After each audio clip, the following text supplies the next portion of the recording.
Yenko and Samno Emo na Queen Mother ya wono ewo Sokpoe traditional area ye mamaga azansu ya wotosumienu na se ne de nso ho ensam wo ho no nyame anim ni enkoyi na mpanimfo amfo won ensifo ma ameboa wo mo a wanhwe na yare bia yiniti ewo ho na nyina nso ye enso ya bia ya na akofo house ya bre wo mo a woni Adom Kasee edi nkomo.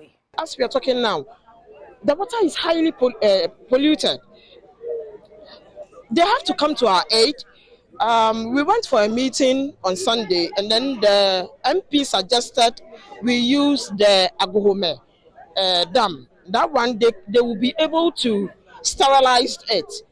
He mentioned some chemicals that is supposed to be bought by the VRA so that they will be able to be opening the tap like intermediately.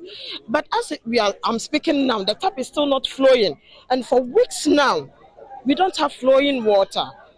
We need to drink, we need to bath, we need to wash, we need to cook. What water are we going to use for all those kind of activities? It is a hindrance to us.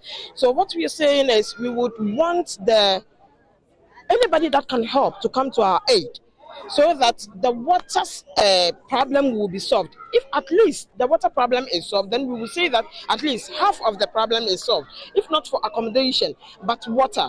If somebody can get a place to lay his head and get water to drink, the person is comfortable. But if the person can just get a place to lay the head and will not get water, are we not killing them? So which water are you relying on?